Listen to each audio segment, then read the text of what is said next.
Okay, I'm back. So we had planned on coming to you guys in January with a very robust theme, but we had some technical difficulties which kept us from doing that. So we pushed everything back a week, and so we're here today, and we want to talk about our theme for today is rebooting.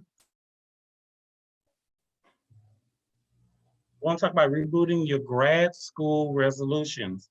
And so just like with any other activity you have in your life, we understand that there are objectives that you have, goals that you have set. And so with grad school, it's no different, especially for all of you who are doc students out there. We realize and understand that there are a lot of deadlines that we must meet. There are a lot of places that we need to get to in a short amount of time. And so in starting the new year, we hope that you guys had a restful break and are back and ready to rock and roll. And so with that, we have with us a very special guest that's near and dear to me. So I'll be moderating tonight, Dr. Julie P. Combs from Sam Houston State University. She is the she's the chair of the Department of Educational Leadership there. And she heads many different aspects of that within the education department of SAM. She's actually the reason that most of us love our department. She's the first person that we see at the very beginning, and she rides with us the whole way through. She teaches an academic writing course, which has proven to be extremely helpful. So she was easily a prime pick for tonight's show. So hopefully you'll gain some insight into realigning yourself with your goals. Hopefully you'll gain some insight also into moving forward into the year 2020, and you'll be able to attack some of your goals and get on down the line, because we realize that some people are preparing to propose. We know that some people are ready to graduate this year, and so you can't get there until we get all of those goals reached and accomplished. So hi, Dr. Combs, how are you today?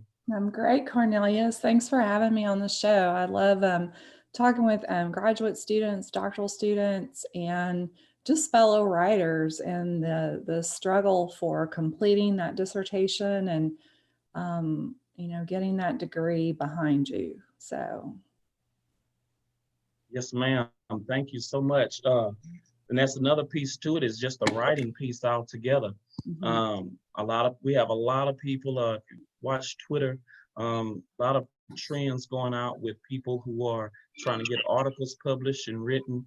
And so Dr. Combs, she's a beast. She won't act like it, but she's a beast at getting a lot of those goals accomplished. So hopefully tonight we'll also introduce you to many others within the academy and get you out there as well. So grad students, I'm telling you, this is my go-to right here, Dr. Combs. Hey, Elizabeth, I see you're on. Good to see you. Hi, we had a Chiefs muss yesterday, and everything gets squished around when you have a free snow day. So sorry for my tardy. No, you are good. We just introduced Dr. Combs and Hi, Dr. Combs. Introduced our topic for today, which is rebooting your grad school resolutions.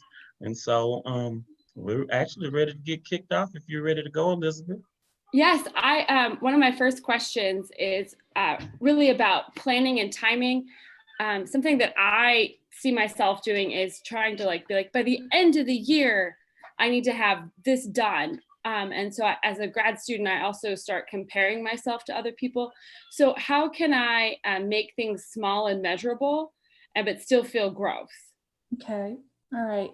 Yeah, I think that is something I see a lot of doctoral students struggle with, is they have these visions of when they're going to have certain parts of their dissertation done. And then when they don't meet those deadlines, the discouragement sets in. They're already struggling with trying to find, the space to work on that because of their really busy lives. They're at home and in work. And then just not meeting those goals, not keeping those promises to themselves, I just start to see this despair that sets in. And having been one of those doctoral students myself many years ago, I certainly understand that. I was the principal at the time of a new school, and I was trying to get a dissertation completed to meet that goal. You know, one of my goals was to start a family, and I was really insistent that I was going to get this part of my life finished first. And I just remember the struggles of that year and a half of getting that dissertation complete. I really feel like it was a journey into the self in terms of you really have to decide, okay, what's really important to you? And then find that strength to pull yourself up, like they say, by your bootstraps and make it happen. And I found that really challenging for me. Like I mean, I find that, you know, I was like a lot of other students who we can show up for the classes, we can do the classwork. You know, our life is run by the academic calendar, semester to semester.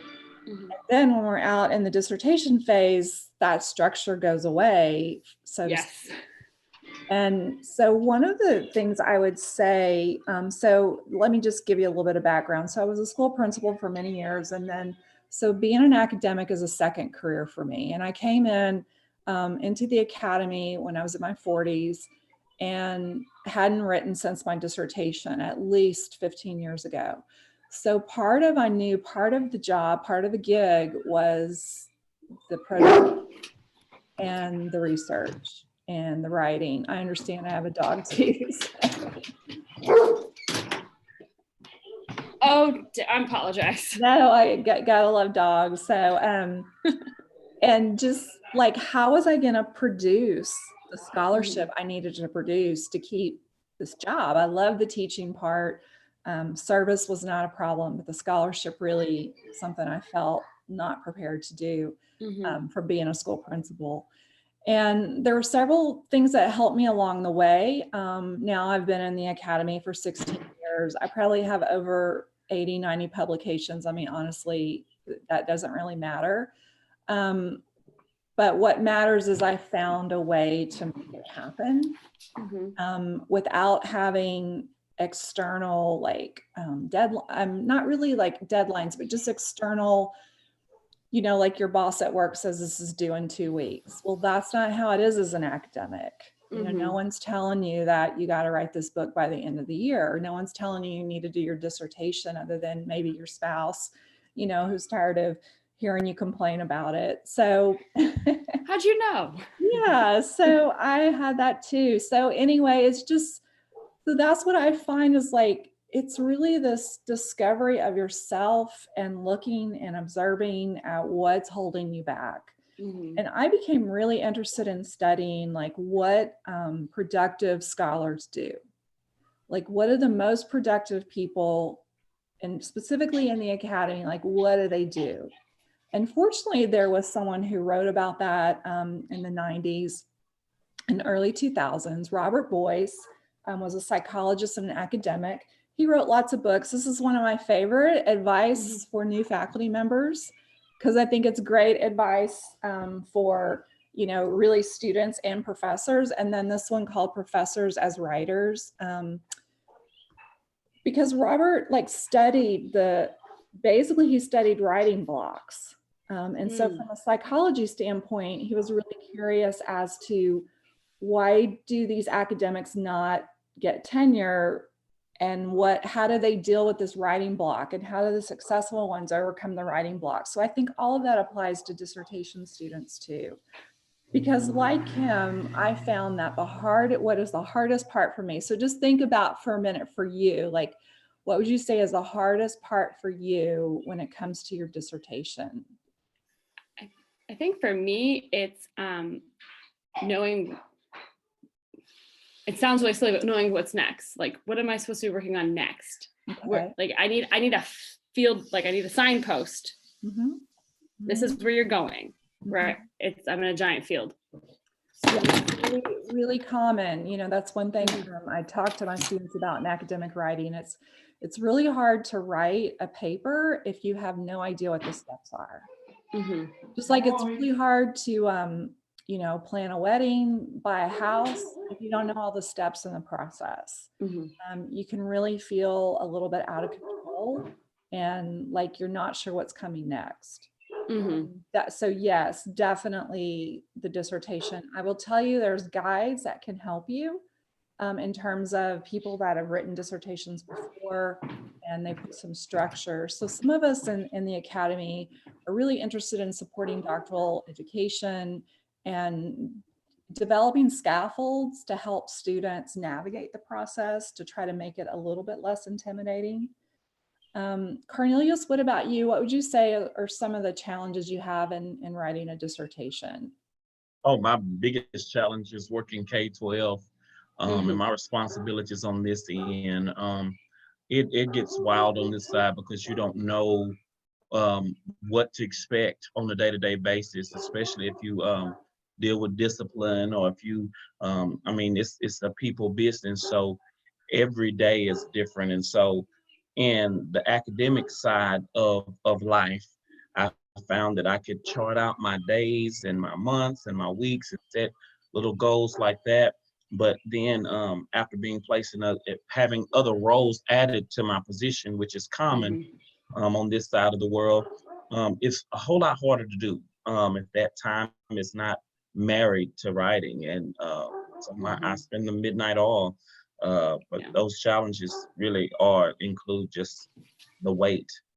And so that kind of that's what makes me think about what my first question was going to be, is basically, how do you help your students manage their time and balance? I remember one thing that you helped us with in our first class, the intro to our program, academic writing. You gave us these sheets of paper that had days, and we got to plan out how we would accomplish our goals. But what are some other ways that you help your grad students attack those goals? Yeah, that's a great question. So for me, the hardest part for me is getting started. So like I have a time set aside on the weekend, maybe a break, maybe the evening, and then that comes and I don't want to do it because there's just so many other things. Maybe I'm just really tired. I need a nap. Maybe, there's this other priority that's come up. But let's say that you finally get that perfect moment when you can sit down and do it. And then it's just like, okay, now what? Because it's like this big, so for some students, it's like they don't even know where to start. Like I finally have this time, but there's this elusive project called his dissertation. And so, so and the other thing I love reading about are people in the cognitive sciences that talk about like how to build a habit over time. And so there's a lot of studies about, athletes, all kind of people, and how they've developed these habits. Like you think about the Olympians and how hard they have to train, and they probably don't want to do that every day. And, how do you motivate yourself? Like, how do you get there? And that's something I've seen consistently in the literature is how do you just show up? And so, one of the things y'all are both talking about is knowing the big picture of the project. And so one thing that I do for students in that first class where we scaffold the literature review process, because we don't assume our students know how to write a literature review. We don't assume they know how to read it. We don't assume they know where to find it. So we start pretty much from a basic. And I just had a book come out with those steps that, we took Cornelius and his group through. So one of those things is to really know what all the steps are in the dissertation. And if you don't know that, like so how can you find out? Well, you can look at other dissertations. Now, granted, those are completed and you don't see all the messiness in between, because graduate students often just see the completed work. They don't see all the messy drafts that happen to get to that point. But just seeing like, okay, do you understand the structure? Do you understand the chapters? Do you understand what goes in each section? That's one step. And that's something a lot of programs will do for their students. The next step is, so how do you get to that point? And again, we just like the elephant, we take it one bite at a time or one piece at a time. And So what chapter are you working in right now, Elizabeth, or what part are you working on? Methods right now. And it's, my advisor is advisor to a lot of people, and I'm an outlier in my program is I don't have a cohort. So the cohorts kind of move through, and I just kind of like stuck myself into different cohorts. And so he is trying to figure out how to work with me. I'm trying to figure out how to work with him. And then I'm also doing a lot, I'm in the PhD side, and he's usually used to working with EDD students. So we're trying to figure out the space for methods for everything that I want to do. Sure, sure. Okay, so I'm guessing you're still like getting your proposal ready. Like, yes, I just emailed my advisor today asking if it'd be too preemptive to schedule a proposal defense date. Yeah, okay. Yeah, and that'll be interesting to see what he says. So the method, I mean, so what I would do is your method is, let's just say it's narrative inquiry. Mm-hmm. I would find several articles and studies that have used narrative inquiry to see like, what are the components of it? Mm-hmm. I would figure out who the main authors are around that and read their chapters, not the whole book, but just Mm-hmm. chapters or segments. I would probably look online. So part of it is a resource. So one question is, do you have the resource? Do you know where to find them? Mm-hmm. And then part two is, okay, now what do I do with them now that I have them? And something that I think that you said that really speaks to me right now is that I will go get the whole book and I will try to devour the whole book. Where I need to look at this method section right here. I don't need to just make it hazy and just focus on the thing that's in front of me. Yeah, so that's a challenge that we have if we're curious and we're learners and we love to learn. And I warn students, when we go searching in the library for stuff, we can get so sidetracked because there are so many things that are so interesting to read. Mm-hmm. And so one of the key ideas in the very first class that I talked to students about as they struggle through this really complicated research study, you know, and granted, they've never read one before probably, and they come to the first class and I say, guys, the way you just read that article, you're never going to read it like that again.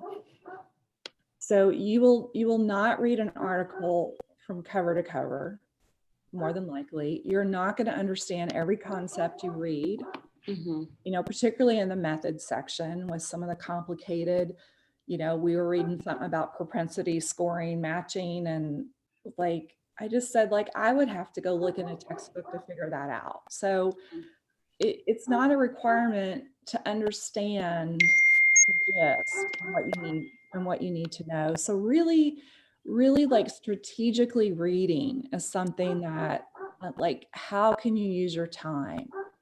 So you mm-hmm. only have an hour today and you need to figure out how this method is structured. What's the most efficient way to get into it?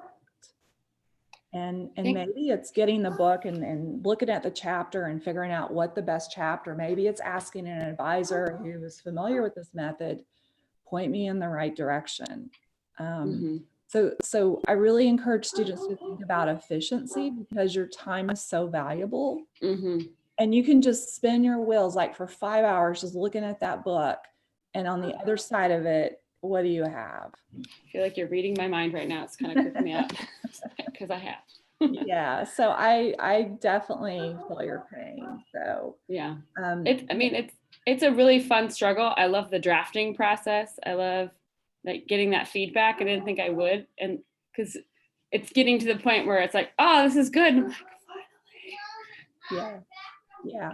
So the thing, Cornelius, I would say to you is I was in the same position in terms of, you know, new principal, family, all those kind of things. And I had to come to the point where, okay, I'm going to get this dissertation done. I don't want to like be an ABD forever. And I've invested too much. So kind of coming to a decision point that I am going to do this. I want this. I'm going to finish this. So I think that's the first stage that students have to ask is, how bad do you want this? And if you really want it, look at your life, look at your calendar, look at your job, and look at all the things that are somewhat of an option. They're not requirements. And so, when I have students who are high school principals, I'm just like, is there any other job you can find for a year? Because that's one of the hardest jobs there is. Like, or if you're opening a new school like I did, you might as well just put your dissertation on hold for the next 9 months. It's not happening. Like, and so why even make yourself feel bad and guilty every week? That just makes it even harder to come back to. So I guess accept, like, the seasons in your life. So is it a season?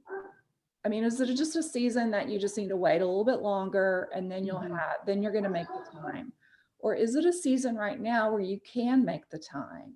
And what is it can't? So look at your obligations at church, volunteer, community, maybe your kids' age.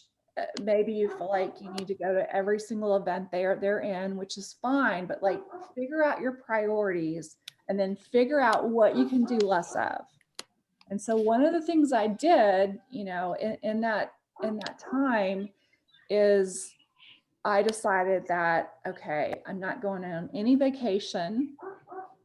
Every free moment for the next year is going to be devoted to this dissertation. And I might be too tired during the week, but every weekend, the spring break, the Christmas break, like I just blocked it out. And I knew for the next 9 to 12 months, that was my sacrifice. But I only had to do it for the next 9 to 12 months. And I got off of everything optional that I could, because part of it, like when you have a job like Cornelius, you literally don't have the space. Your brain is like your energy is used. And so part of it is just, where do you find the energy to put this really big project back into your life? And so really having an honest conversation with yourself, with your wife, with your family, just about what that's going to look like. And maybe this year, like the job, that's just not doable, and that's okay. And I say, like, go and do your job the best you can with the plan, to make that work. But once you do have the time, I also find people struggle. And what they struggle with is, okay, how do I make this happen today? And what do I do today? So let me just tell you a couple of tools that I use that really help me, and that I've used consistently as an academic author. And so one of those is I have a weekly goal. So number one, I have a weekly goal, and my weekly goal changes, but in general, my weekly goal is show up 3 times writing. And I don't even specify how many minutes or how many words. If I will just show up, I usually will produce something. So that's my challenge. Maybe that's not yours. So my weekly goal is something that I share with a writer. So I have an accountability partner for writing, a fellow professor that I text on Fridays about my goal, and if I met my goal and what my new goal is, and that's it. It's real simple. I met my goal, I didn't. So having that goal. The number 2 is, then I have my goal. Now I got to put it in action on a calendar. So sitting down, let's just say on Sunday night, okay, where are my writing times this week?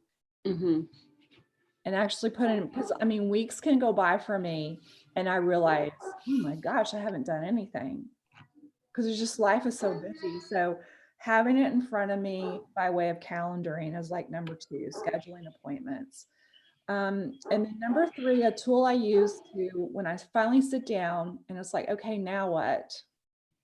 I use a tool, it's really common, a writing log.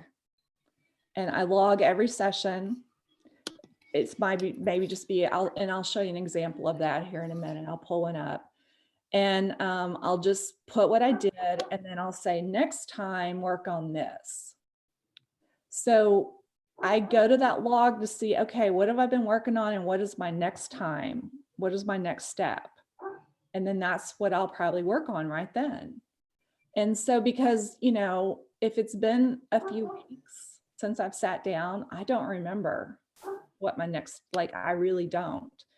After I get into that rhythm and I'm writing 3 times a week and like I could probably remember like what my log says from day to day and week to week. So just, I mean, it's being kind to yourself, you know, first of all, and then it's just finding, okay, what are the strategies and tools that help you? So I'll just be really transparent and show you a writing log that I used this past year. And so you see right here, like I had several projects going on in the fall. So I'm writing this article about productivity tips and the deadline and the word count, and I didn't meet my goal. And so, you know, so you can see this week I had 3 writing sessions. You can see this week I have 3 writing sessions. And most of the time I'm going to say, okay, next time, you know, this is where you work on the chapter that needs writing. So I leave a place that I know that needs to happen the next time. So I know where to pick up. And then you can see as I was getting this book ready and finally getting it to the publisher, then nothing happened between basically the end of December and the beginning of February today, because I basically just took a break. And that's okay. Like it's, you know, it was a really productive fall, and it's been really busy. So that's okay too. And just allowing yourself that. But those are some tools that really help me. So let me stop talking and see what's speaking to you, what you want to ask about, what you want to know more about, because I can go a lot of different ways.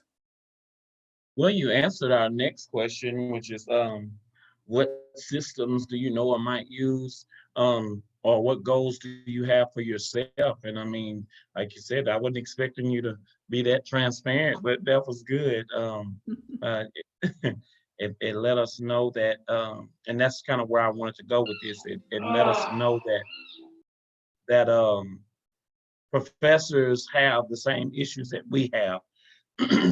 And that's kind of the thing that I want to make sure that all of our division understands, because we have a lot of people in our division that are first year. Some of them just met us through the Jackson Scholar Program of UCEA, and they're in their first year of grad school, so they have no clue that what they deal with is what we deal with, and also those of you in the academy. So I appreciate that, because that was my next question. And so, wow, you got all of mine answered. One thing that you brought up that I thought was really important was the reflection piece. So I think that log really showed that you looked at what you wrote.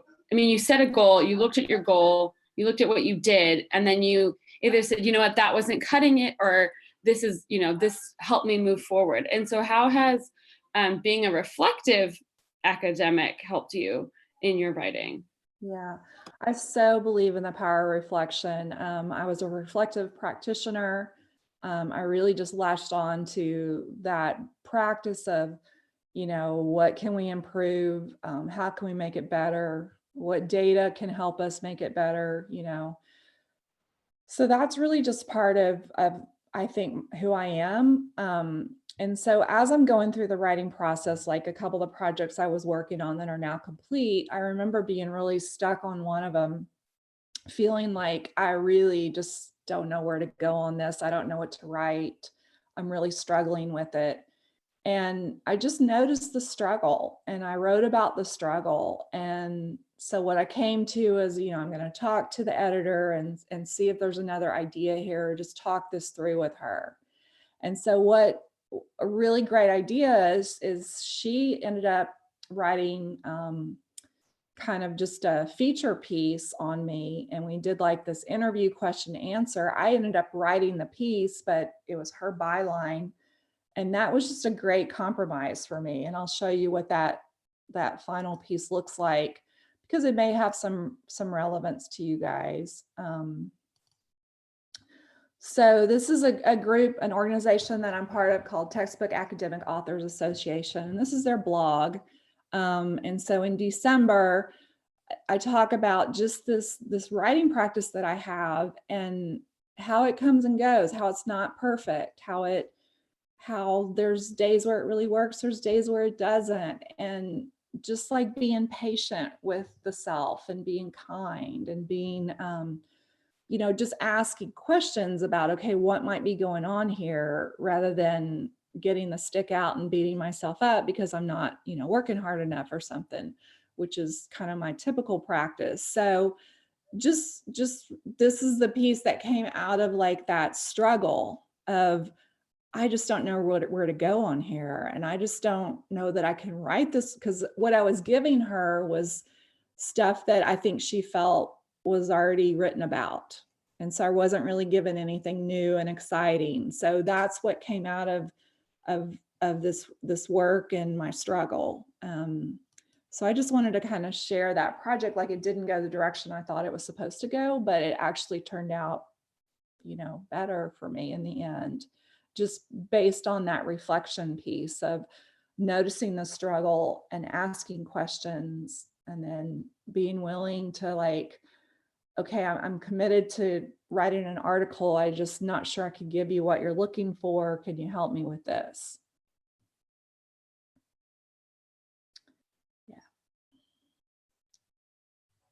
Something that I have found, or had people reach out to me fortuitously, is accountability, and having, I know I'm in a couple of Facebook accountability groups. I have a writing coach who just kind of like asks me to check in, make the weekly plan, talks about visualizing myself like with this, and kind of like there will be a next step, so we'll be moving forward.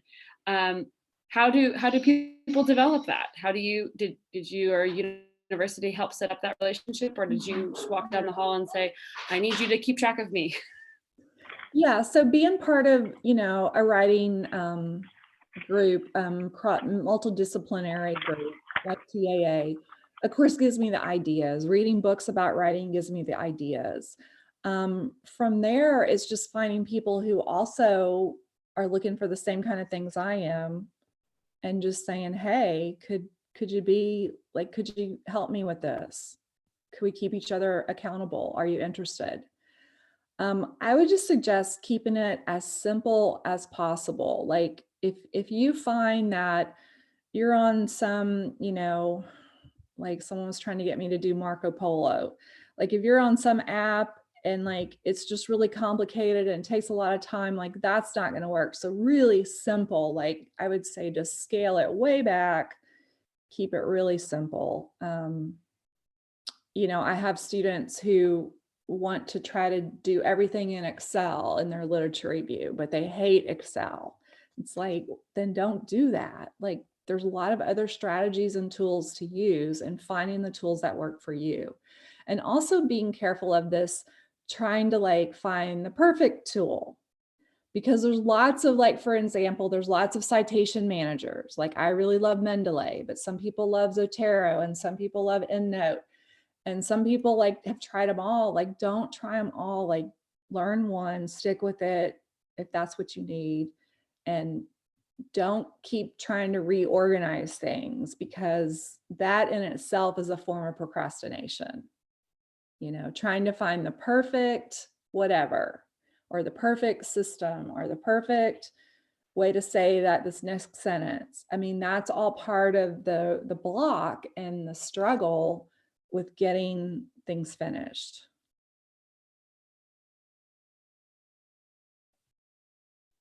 I know that's one of the issues that I faced, especially when we first got started. Number one, because I was trying to build my endurance. And so I thought that that was a perfect match. And so when we were introduced to frames of how to do it in Excel, I was busy excelling. And then when we learned about one of the online platforms, I was excited about that. So I was doing that, and I looked back and I missed literally about a month, because I was just bouncing around and trying to find the next best thing.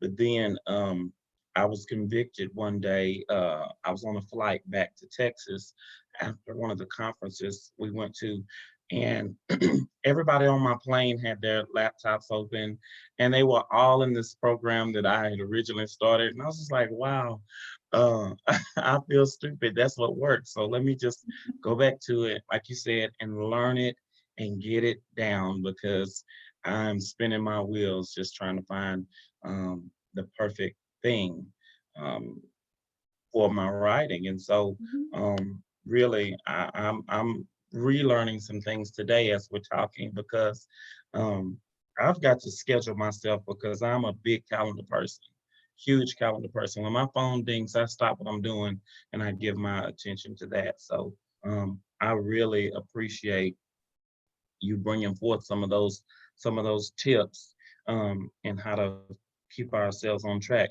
So I guess as we shift forward, um, what are some of the goals that you have set for as you move into this new year? I saw that you had dropped down to February and Mhm. you're ready to get kicked off all over again, just like many of us. And so, what are some of your goals and resolutions that you would like to address for this new year? Yeah, so I'm not a real big like New Year's resolution kind of person.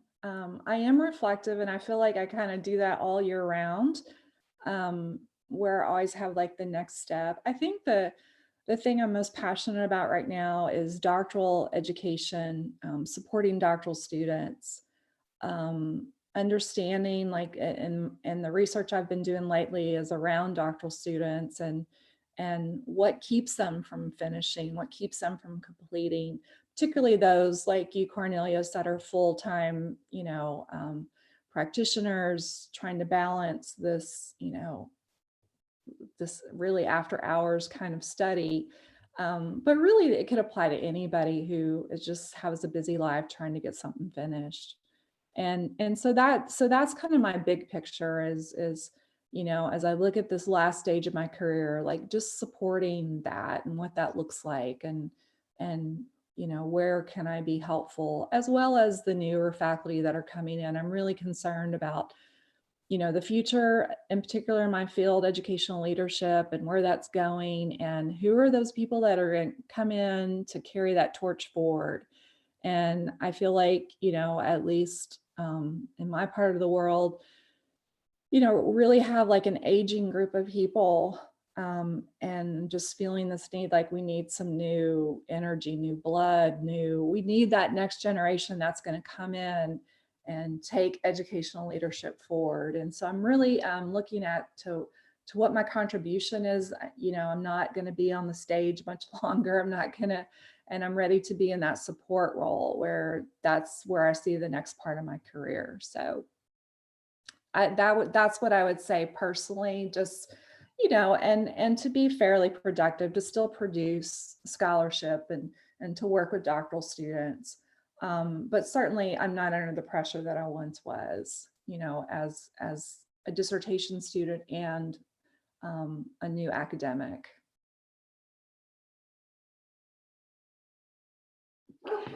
Cornelius, as you were talking about it, I still have all of my file folder.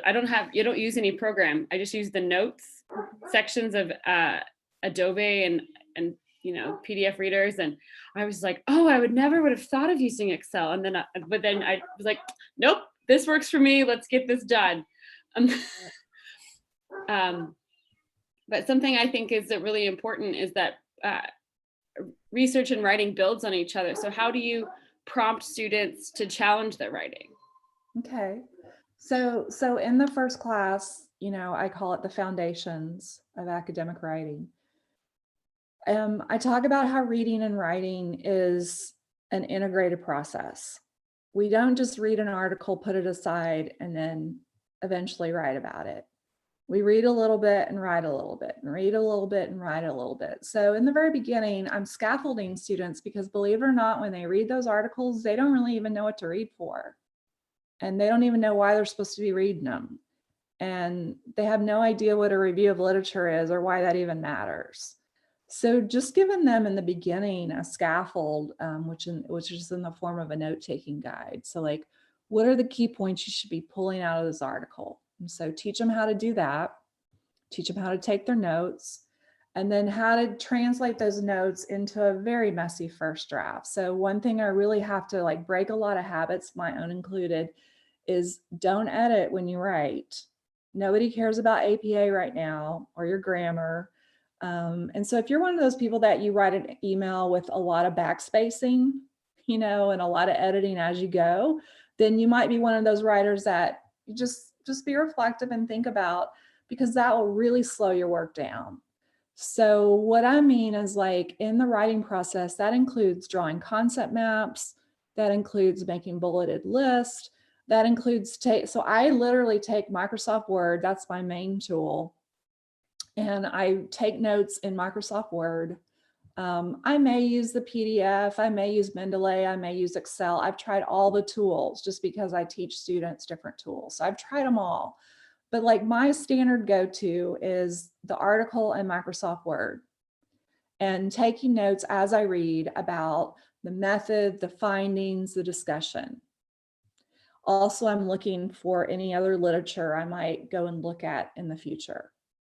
So I'm gathering those notes as I'm reading, and then I'm stopping and I'm taking a moment just to summarize what I've read so far. I'm taking a moment to stop and see, okay, what kind of categories are emerging here? And what are the themes in this particular field of study related to whatever it is? Let's just say it's doctoral student completion. So what are some of the themes there?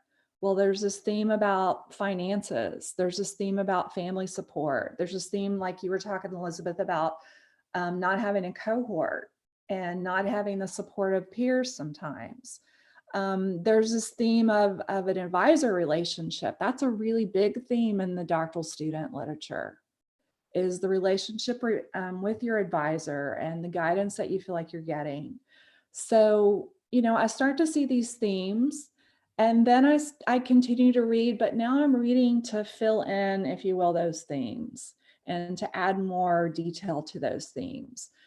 And so that over time, I just kind of help students see it as a map, and we're just mapping and building.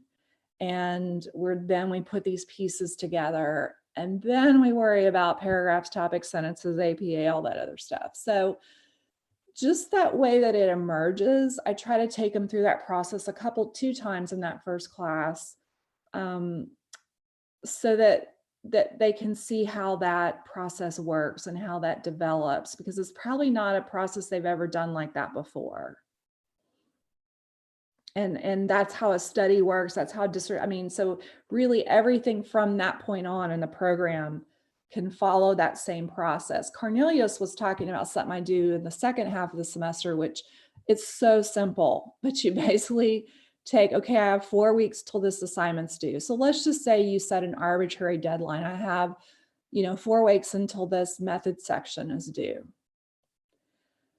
So one thing you need to be able to do is brainstorm, what are all the steps, Elizabeth, for writing the method section? So what are all the components of that? So brainstorm all the components, just like we did as teachers. As an education major, we had to break down skills into their critical attributes. So if we're going to teach addition, what are all the skills that kids need to know before they can learn addition? And so it's the same process of like identifying all those critical components of writing a chapter called method or methodology, either one. So I lay all that out so I can see the big picture. And then I basically say, okay, in the next 4 weeks, I have these 4 weeks. Which activities am I going to do week 1? Which activities week 2, week 3, week 4? All right. And then I go and I do week 1. And then I revisit every week, I replan, because the weeks usually don't go the way you plan them. It's the same thing like if you were planning this huge, gala or any other kind of event planning. You would break down your time, you would list out all your steps, and you would like set these points, and you'd be flexible about those points, because I haven't planned a wedding in eons, but I kind of remember how you had to get this person lined up and this person and this person, and those dates are somewhat flexible, but they all have to happen before a certain time. And I just say, like, with the dissertation, really focus on your weekly goal and meeting your weekly commitment to yourself, whatever that is. And the final goals will take care of themselves, because you have such little control over really when that method chapter is going to meet your advisor's expectation. Like, you have no control over that part. All you have control over is getting that draft ready. And so don't try to set goals around things you don't have control over, like graduating or final defense, because honestly, like, other than having the draft ready, that's what you can do, but you can't control whether your committee is going to say, yes, you're ready, or no, you're not. I mean, you just can't. So I see people get so discouraged when they set those goals that they really never could control in the first place, like graduating. Like, I know that that sounds like really crazy. Like, what do you mean I can't predict my graduation? Like, maybe within a semester you can, yeah, sure, but like, be okay with that. Like, be okay if maybe you graduate an extra semester than what you thought you should. That has been something very humbling and very interesting to learn. And it parallels writing. It's about the process. It's not necessarily about the end result, and really learning through that process. Mm-hmm. Yeah. Yeah, so that would be my advice. That would be my, just suggestion, and what I've seen students struggle with, and have, because I'll sit down with them, I'll map out the process. Okay, this is what the whole process looks like. And then they see, wow, this takes longer than I thought it did. I'm like, okay, this is your first step. Or they'll say, if I want to defend by December, what do I need to have done? And then I'll try to, spend 45 minutes on that email, list everything out, and then I don't hear from them for a couple months. Just because it was so overwhelming. And it's like, okay, how can we break this? I mean, the dissertation's just a huge project. Like, so how can we break it down in the most doable chunk possible? And I find that happens in the weeks to weeks, and not yes, have your big roadmap. You need to know kind of where you're going, but you don't need to know, like in Anne Lamott, Bird by Bird, students read that. Like, you don't need to know, like, you're driving at night, you only need to see as far as your headlights will take you. Like, you don't need to see the whole thing. And for those of you that are really whole picture people, you want to see the whole thing, like, let go of that, because who knows how it's going to turn out and when. And like, just what can you do, like right now, this moment, this day, this 10 minutes of writing I've set aside. And that's the other thing, is I used to think, like, if I didn't have like a whole 2 hours, it wasn't even worth it. And that's so not true. I can get a lot done in 15 minutes. And so maybe that's all I have for a couple of weeks, maybe during a really busy month, is 15 minutes 3 times a week. But you know what? I'm still productive, and I still get stuff done, and it's amazing. You can get stuff done in that short amount of time. Now, I'm not one who thinks you can write your dissertation 15 minutes a day or 15 minutes a week, but in general, like, take advantage of even the smallest amount of time. It might just be like drawing another concept map to get your head back in your topic. It could be something really simple. And that's a good segue to think about, is that the dissertation is a very cumbersome activity. And so in thinking about that, it's important to break it down into chunks. And those concept maps, they help. But then even more importantly, your goals have to be chunked as well. I like the analogy that you use about driving at night. Before I became an academic, or junior academic, or whatever you want to call me, whatever you want to call me,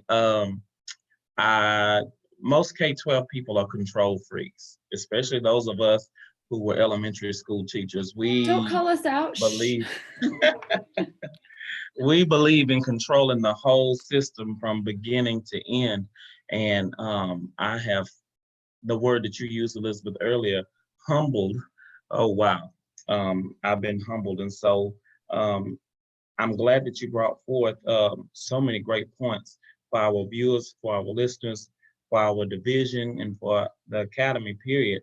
And that, like I said, one of my main goals was to show that we all go through these issues, whether you're a first semester, whether you're done with your dissertation and you're writing articles, or whether you're in the academy trying to keep your job, trying to get tenured, or just trying to keep your job, that we all go through the same issues. And so I'm happy that you came today to share with us, Dr. Combs. I'm overly excited because I knew that there was so many tidbits, so many tools, so many strategies, and you hadn't even touched half of what you do. But I sincerely appreciate everything that you've done. So Division A, that's been our show for today. I hope that you've gained something from this topic.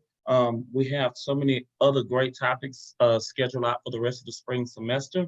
But more importantly, before we ever even got to that, it was important that as we move forward, that we stay on track, that we realign our goals, that we reignite our passions.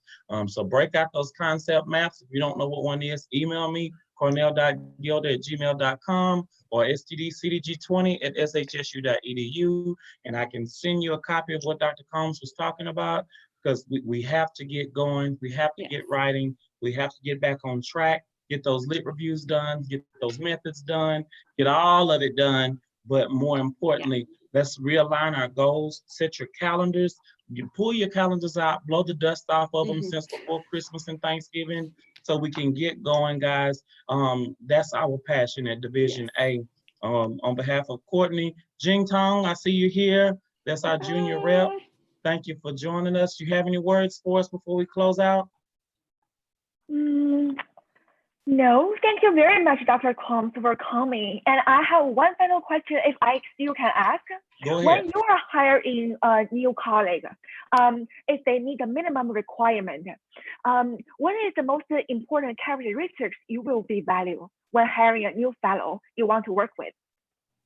Yeah, so I think it depends on the job. I mean, that's a good question. So, you know, in the academy, every position is just a little bit different. So we're trying to fill usually a hole in our department, and the hole is different every single time, every single search, it's a different hole that we're trying to fill. So trying to find out, like, if you can, just by looking at their professors, their backgrounds, and where the gaps are, like where's the hole that they're trying to fill. And then if you have that, really bring in that, particularly that content area out. And that's not something that they might tell you, you might ask the search chair, you know, what particular teaching areas or content specialties are you guys looking for in this position? And maybe it's qualitative, maybe it's school of law, maybe it's finance, maybe it's curriculum, maybe it's, you know, really we could just take just about any specialty area. So sometimes it's like that too. So I would say trying to find that out and then bringing that part of what you know and do out in your interview and your application, before your interview, even your cover letter and your application materials, because those are definitely looked at. Thank you, Jing Tong. Any other parting thoughts before we close out? Well, I was going to say, Cornelius is plugging all of these graphic organizers. I'm going to plug accountability.